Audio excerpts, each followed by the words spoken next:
as one follow-up to the vlog yesterday published, in which we talked about this key philosophical concept of interrogative categories and their weights.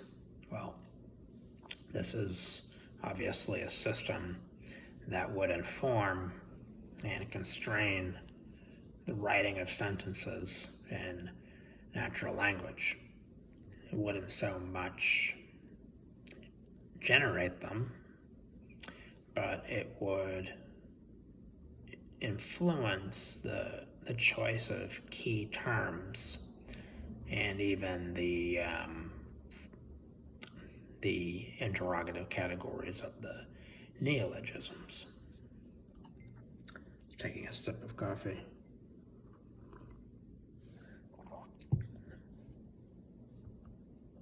So the writing method that I envision is a two-column composition. On the left-hand side, what you would read are the sentences written in a natural language such as English, but on the right you would have much more visible what in programming we might call a context or a heap, which is akin to the natural language concept of a dictionary, which is basically a table in which words are mapped to definitions. In some cases, though, for words and higher order concepts, they're not only mapped to definitions, but other tables would be present in this memory structure accompanying the flow of the text. This memory structure would have tables such that entire categories of noun, such as, again, these interrogative categories are mapped to weights, and the relative weights show the relative relevances of each of these categories. So again, you could constrain a culture, which I suppose we could define as a flow or a stream of works, not just linguistics, but also involving spatial intelligence like architecture, to some extent sculpture, painting, and so on. But for the most part, we just think in terms of a flow of natural language sentences, as it seems that these sentences have the power not only to be informed by the context or the tables of values, but sentences can also be written that are instructions to alter or overthrow these tables of values, that the stream that's seeming downstream from decisions on high, tablets, commandments, and so on from the mountain, that nonetheless these sentences said in the valley can somehow instantaneously alter the outcomes of discussions on the mountain between the prophet and his God. Psychologically, your biases, your prejudgments, and so on. So you can consciously edit conscience to some extent. So that's the point of the two column system. Now, what other writing systems have I mentioned in the past? I mentioned collage method, where owing to the difficulty of just starting a stream, poets would confront writer's block by invoking the muse. I didn't necessarily want to do that, so typically what I've done in the past few rounds of manuscript writing is to select choice notes from the journals and just respond to them. Convert the problem of original generation of text from a manuscript when you feel a command to write, a compulsion, or just an intention.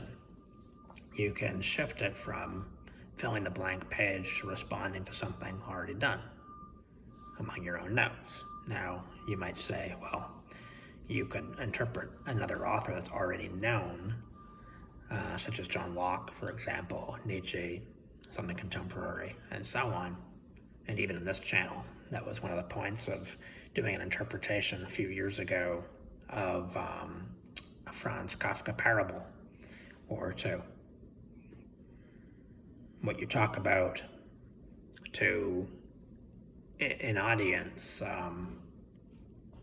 it's easier for your thoughts to get into circulation if you're talking about something already in circulation. Economically, it's still easier to purchase goods or conduct transactions, whether you're selling or buying in US dollars, than it is in, say, Dogecoin or some other meme coin. You'd like, however, for your currency to replace the reserve currency. That's the big ambition or mad will to power of a philosopher. And maybe that's a not irrelevant interpretation of Nietzsche's call for a revaluation of all values.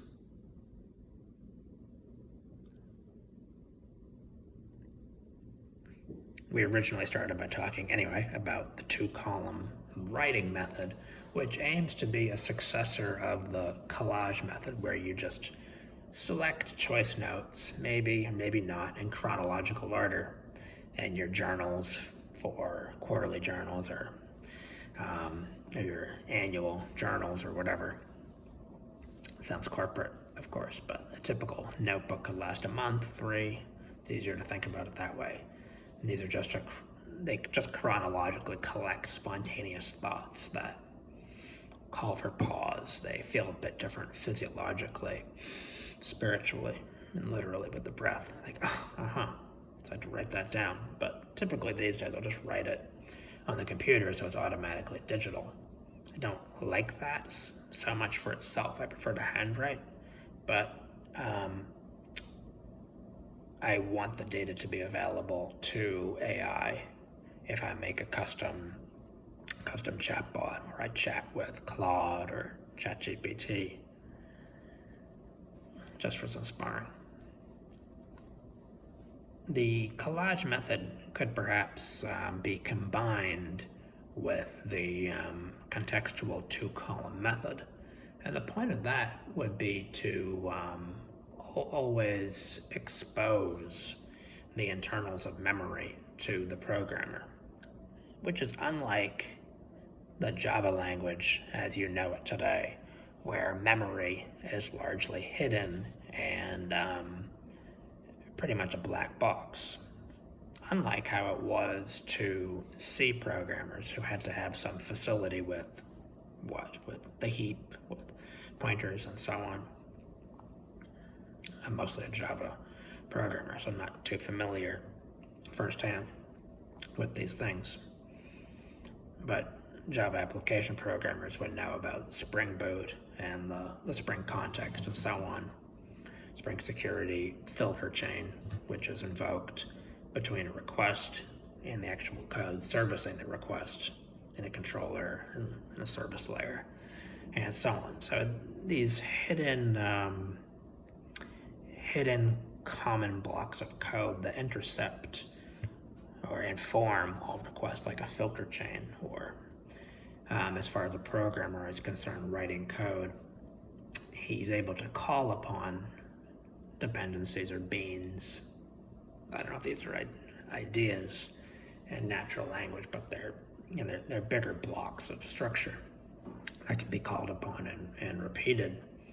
But he's able to invoke these things anyway, these nouns plus from the Spring application context, and they of course be auto-wired or constructor injected into the program, but these things are available. But what's the context? Well, where is it? How is it?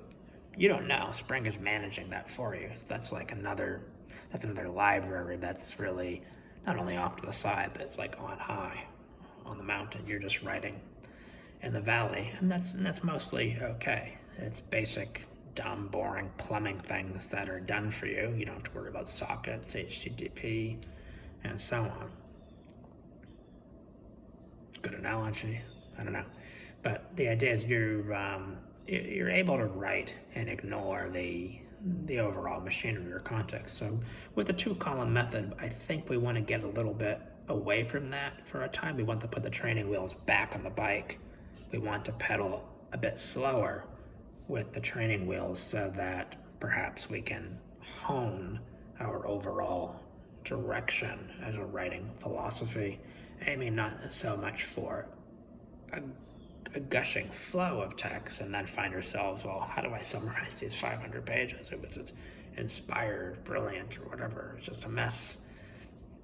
I think that's mostly a garden full of weeds. It'd be better to have one flower. Of course, then we have the question, well, do you want to observe the garden or the tractor by which the gardener or the other whatever tools the gardener uses to crop the hedges, whatever botanical activities are in play. So maybe a balance of both anyway. And of course, right now, not having attempted a manuscript for a pretty long time, I confront the problem of a bumper crop, and mostly it's a lot of notebooks that I still have to review, and I'm partitioning them into individual notes and digitizing them using OpenAI for the most part. And the idea is that it might help to engage in a conversation on these notes with ChatGPT, with whom you can jam, and not so much clarify your concepts to a layman, in that the chatbot, if you program it, set it up this way, will have access to your notes, your thoughts. It'll be able to reply to you in a way that's meaningful to you and inspires you with further reflections. I would regard that as a warm-up. It wouldn't necessarily produce publishable sessions that another person would want to read. But that's anyway where this is going. So the topic intended for the video is lights in the background. It's a proposal of kind of two-column composition system to really track, okay, what's my practical dictionary? What are my values? Which terms are not only more frequent, but what are their weights as I would wish them to be, regardless of frequency, and also informed by the weights actual or desired of interrogative categories. For example, I might call for a devaluation of overvalued interrogative concepts, where and when, which housed monolithic nouns, space, and time, which have become degraded to mere fetishes and references to past sentences written by authorities. One doesn't really ask, hey, what does this term space refer to? Why is it invoked singly?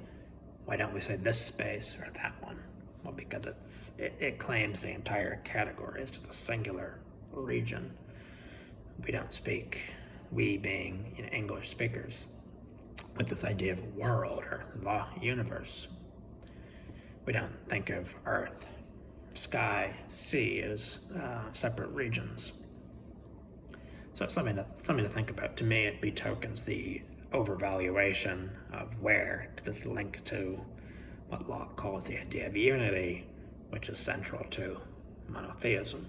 But we're talking about the evolution of monotheistic thinking into a more general but selective monism, that the gods, which were a species, came compressed into one. That same compression of a few into one is evident in I think how the modern mind reasons about space, and of course about time or times. I don't know. Dare I say them singly? The question is for philosophical benefit and for solving problems that it would be nice to solve. We were giving science fiction examples like warp drive, or even more practical examples like P versus NP in the realm of cryptography and computer science. It's polynomial and non-polynomial time if you wanted to look that up. There are other ones, unification of physics in the sciences. And these are just examples. These are not necessarily practical problems you're going to encounter in everyday life. The lack of that, the lack of progress on such a practical, personal problem, I think that's a problem. I have that problem. But it'd be nice to employ this philosophical machinery in another practical problem. You could say, though, that the philosophical machinery, the art of interpretation of notes, is another case of compressing too many to fewer, perhaps even too few, that we're suffering with a superfetation of information, each atom being a note, each atom of which we probably deem to be more valuable than it actually is. I'm resistant to deletion or just throwing these things out and starting from a clean slate, which I think is a radical option that, if I were about to die tomorrow, maybe I would consider that, because having to retain old information and categorize it, maybe it's just bodily refuse that you're keeping around. I don't think that's such an interesting problem these days. Simply excessive big data, basically big personal data and natural language. I do think that if you're willing to reason in a common way, accepting the existing table of values of interrogative categories, that for example, that the category where is the most important, more important than what. The multitude of differences of animal species not so important, because all that reduces to what? Molecular biology, chemistry, fewer elements. But even chemistry has too many elements, 140, 146, whatever. We'll reduce that to the laws of physics and four forces.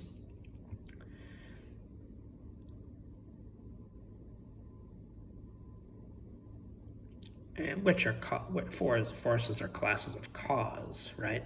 So that's why a motion would happen, but a motion restrained to either being in a preordained space or involving a kind of preordained known particle like an electron or photon.